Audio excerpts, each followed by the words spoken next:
L'année 2024 s'annonce comme totalement exceptionnelle pour le marché et l'écosystème des crypto-monnaies. Avec en premier lieu des éléments marquants comme le futur halving du Bitcoin qui pourrait être un élément déclencheur d'un futur bull run, mais également des news qui vont toutes dans la bonne direction avec notamment la probable future acceptation des ETF qui pourra apporter énormément de liquidités à l'ensemble du marché. Bref, 2024 s'annonce comme une année explosive et afin de profiter au mieux de cette explosivité, je vous partage aujourd'hui une stratégie que je suis en train de mettre en place depuis maintenant de nombreuses semaines, qui est celle de « il faut suivre là où va l'argent ». Alors, si vous souhaitez en apprendre plus, eh bien, c'est parti.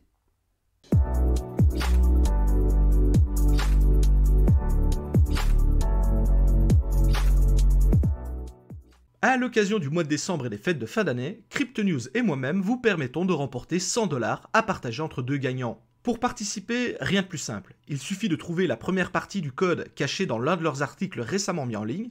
La deuxième partie se trouve cachée quelque part dans cette vidéo. Lorsque vous les avez trouvés, il suffit de les inscrire en commentaire sous cette vidéo, ainsi que votre nom d'utilisateur sur Discord. Dans 24 heures après la publication de cette vidéo, je réaliserai le tirage au sort et j'annoncerai les gagnants dans l'onglet communauté de la chaîne. Je prendrai également contact sur Discord avec ceux-ci pour leur envoyer leur lot. Pour rappel, CryptoNews est un site consacré à l'actualité du Bitcoin et des crypto-monnaies. Sur celui-ci, vous retrouvez donc des informations en temps réel, mais également des dossiers complets d'analyse sur certains projets. En plus de cela, il y a également pas mal de tutos et de guides pour les débutants afin de les aider à faire leur premier pas dans l'écosystème crypto. Si vous souhaitez en apprendre plus, n'hésitez pas à jeter un œil dans la description. Merci à eux pour le soutien et bonne vidéo à tous. Vous l'aurez remarqué, mais lorsqu'il s'agit d'investir dans le marché des crypto-monnaies, il existe autant de stratégies d'investissement qu'il n'existe de profils d'investisseurs. Et d'une certaine façon, c'est bien normal, puisque l'on n'a pas tous les mêmes attentes et les mêmes désirs vis-à-vis de cet écosystème et de ce marché. Et en fonction du moment et également d'éléments externes au marché, il peut être plus intéressant de favoriser une stratégie plutôt qu'une autre. C'est notamment ce que j'ai remarqué avec mes années d'expérience dans le domaine de la crypto-monnaie. Il y a certains secteurs, certains domaines qui sont actuellement en train de tirer leur épingle du jeu, et ce sont notamment ces domaines, ces secteurs, que l'on va appeler maintenant narratifs, sur lesquels je vais me positionner afin de profiter de leur explosivité et notamment de leur intérêt par le grand public, et notamment cet intérêt vis-à-vis de l'écosystème. Pour faire très simple, et en prenant un exemple, je pense que ce sera beaucoup plus parlant, si je prends par exemple le secteur, le domaine des métavers, on est d'accord que, à l'aube de 2024, ce n'est pas un secteur ou un domaine qui soit porteur. Alors, est-ce que ça veut dire qu'il va finir au fond du trou? Non, je ne pense pas, mais je pense qu'on est tous d'accord pour se dire que actuellement, le métavers, tout ce qui touche à cet écosystème, c'est clairement pas ce qui fait rêver. Et en tout cas, c'est un domaine dont on ne parle pratiquement plus. Les personnes, les investisseurs, sont plutôt en train de se tourner vers d'autres narratifs qui semblent être les narratifs, effectivement, de l'année 2024. D'une certaine façon, on pourrait dire que le métavers, c'était un petit peu le narratif de 2020-2021. Il a eu sa vague de hype, et il y a de fortes chances qu'il ne récupère pas, en tout cas, une vague aussi importante que par le passé. Et c'est notamment là ce que l'on va aller chercher avec ces fameux narratifs dont je suis en train de vous parler. Il y a effectivement des dizaines et des dizaines de narratifs de secteurs, de domaines différents. Il y a de fortes chances que l'ensemble de ces secteurs profitent d'une hausse globale du marché des crypto-monnaies, mais on est bien d'accord que c'est, d'une certaine façon, en tant qu'investisseur, beaucoup plus intéressant de se positionner sur les secteurs qui vont faire, par exemple, x5 ou x10, plutôt que de se positionner sur les secteurs qui vont se contenter d'un x2 ou x3. Même si, dans les deux cas, eh bien, il y a quand même une plus-value qui peut être réalisée. Donc, vous l'aurez compris, même si, sur le papier, tous les domaines et tous les secteurs peuvent être intéressants, ici, je vais vous partager les 4 narratifs qui, d'après moi, ont le plus de chances d'avoir ce fameux potentiel multiplicateur le plus important, notamment en me basant sur les possibilités que ceux-ci vont avoir de se rendre accessibles à un maximum de public et surtout intéresser un maximum de monde parce que ceux-ci vont justement toucher des domaines aussi bien divers que variés. On commence donc par un domaine, un secteur qui me tient particulièrement à cœur, qui est celui de l'intelligence artificielle et du machine learning. Et là, je sais ce que vous allez me dire, l'IA, le machine learning, c'est déjà en train de se développer. Et effectivement, il n'a pas fallu attendre 2024 pour que ça devienne un secteur qui intéresse un max de monde. On l'a vu d'ailleurs récemment avec le projet Tao BitTensor. Tout ce qui touche actuellement à l'intelligence artificielle et le machine learning a clairement le vent en poupe. Et c'est d'ailleurs poussé notamment par d'autres géants du secteur, comme par exemple Elon Musk et sa future intelligence artificielle qui devrait être liée à X, anciennement Twitter. Et lorsque je parle d'intelligence artificielle et de machine learning, cela vaut aussi bien pour les projets qui vont servir notamment par exemple de base au développement de l'intelligence artificielle, mais également tous les projets qui vont être parallèles à cela et qui vont notamment apporter les bases de données qui vont permettre justement à ces intelligences artificielles de se fournir en informations. Également les systèmes qui vont permettre justement le machine learning, donc le fait d'entraîner et d'apprendre à l'intelligence artificielle à se concentrer sur certains secteurs, certains domaines bien précis.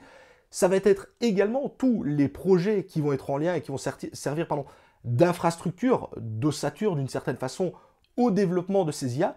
Donc lorsque je parle vraiment d'intelligence artificielle et de machine learning, c'est pas un projet qui ressort, mais justement plutôt une multitude de projets qui, indépendamment, sont déjà très intéressants, mais qui, mis collectivement, le sont beaucoup plus. Si par exemple je prends le projet BitTensor Tao, qui est effectivement un projet très intéressant au niveau de l'intelligence artificielle, eh bien il y a besoin d'avoir d'autres programmes, d'autres projets autour pour fonctionner. Si on parle notamment des secteurs qui vont soutenir l'intelligence artificielle, on peut notamment penser aux projets tels que Render, Akash, Flux, il y en a bien entendu d'autres. On a également tous les projets qui vont apporter notamment ces bases de données pour tout ce qui va concerner l'intelligence artificielle. Dans ce cas-là, moi je pense notamment à Streamer, mais il y en a d'autres. Il y a effectivement d'autres projets qui proposent des bases de données pour les IA, etc. etc. Donc encore une fois ici, c'est un domaine, un secteur complet qui m'intéresse, et non pas un projet en particulier. J'aurais également pu citer Fetch AI, DigitalOcean, etc. etc. Je vous rappelle que j'avais d'ailleurs fait une vidéo sur le sujet où je vous présentais plusieurs projets de crypto-monnaies en lien justement avec l'intelligence artificielle qui personnellement m'intéressent énormément parce que je pense clairement qu'ils sont vraiment complémentaires pour l'ensemble de l'écosystème. En deuxième point, un secteur que je trouve extrêmement intéressant pour la suite, et vous allez très vite comprendre pourquoi, c'est tout ce qui va concerner l'interopérabilité et l'interconnectivité. Si je reprends les exemples que je vous ai donnés au départ, eh bien effectivement, on a des projets de crypto-monnaie qui sont extrêmement bons sur une opération en particulier, mais qui ont besoin justement d'autres blockchains, d'autres projets pour vraiment fonctionner de façon totalement optimale. Et c'est d'ailleurs quelque chose qu'on remarque très souvent, on a des projets qui sont très bons dans un domaine, mais qui dans d'autres domaines sont un petit peu à la traîne, et pour ça, eh bien généralement, ils vont s'appuyer sur d'autres blockchains, d'autres projets de crypto-monnaie, qui vont leur apporter justement ce qui leur manque. Et d'une certaine façon, c'est logique, on ne peut pas être bon dans tous les domaines, dans tous les secteurs.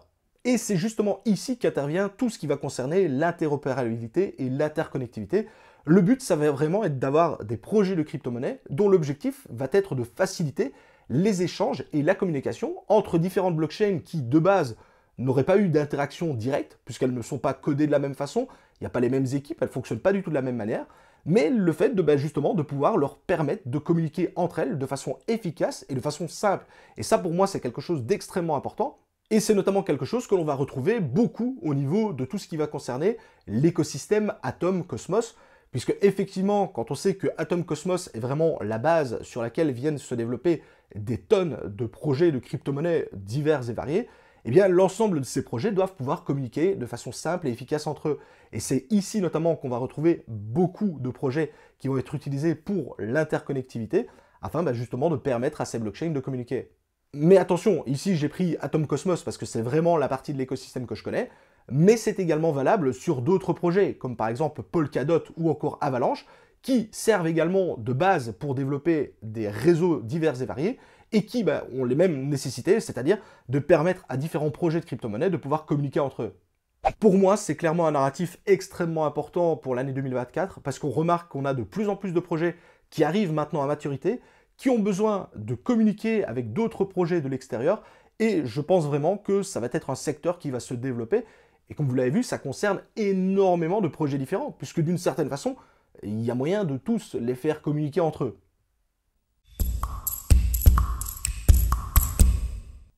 Alors là maintenant, on arrive dans un domaine, un secteur que j'apprécie particulièrement parce que pour moi, ça fait vraiment écho par rapport à mon ancien job, c'est tout ce qui va concerner la supply chain. Et alors, l'écosystème de la supply chain, pour le coup, c'est vraiment très différent de tous les projets qu'on a pu voir avant et dont j'ai pu parler, tout simplement parce que c'est un marché qui représente des dizaines de milliards de dollars. Hein. Je vous rappelle très rapidement, le but de la supply chain, c'est de permettre de tracer, de suivre, de contrôler des biens, des services, etc., tout autour de la planète. Donc avec un écosystème qui se veut de plus en plus digital, hein, vous passez de plus en plus de commandes chez des géants qui vont vous livrer en un temps record un peu partout sur la planète.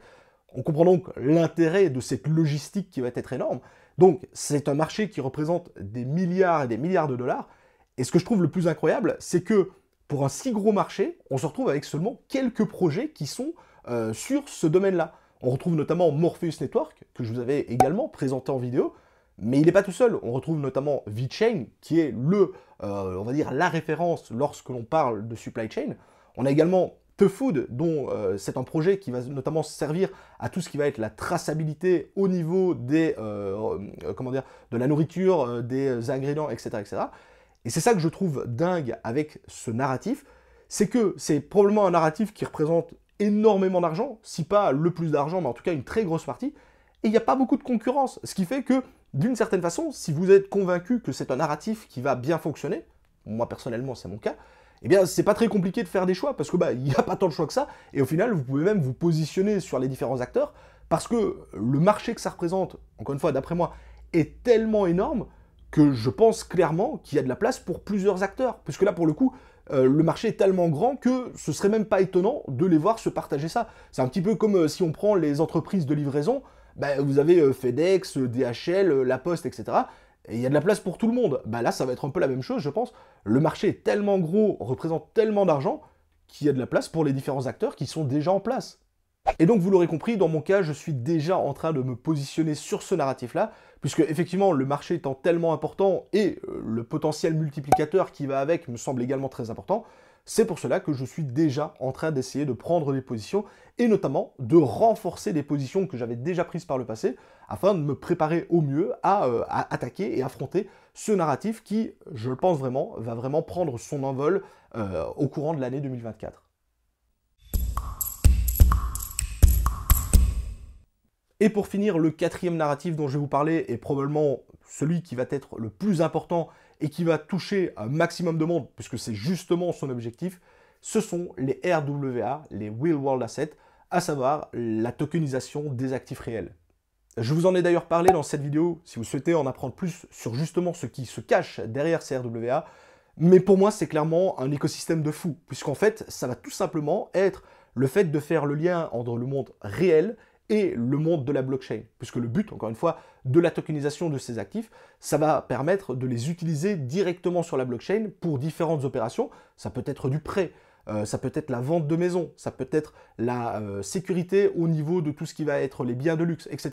Encore une fois, si vous voulez en apprendre plus, n'hésitez pas à jeter un coup d'œil à cette vidéo. Et pourquoi est-ce que c'est le plus intéressant? C'est parce qu'il touche tous les domaines. Ça peut être la tokenisation absolument tout et n'importe quoi. Alors on va plutôt sélectionner tout que n'importe quoi. Et également, c'est un point très intéressant pour les acteurs majeurs de la finance, puisque c'est d'une certaine façon une technique pour eux qui va leur permettre justement de mettre un pied dans la blockchain avec des actifs réels qu'ils ont l'habitude de travailler, notamment au niveau des biens immobiliers par exemple.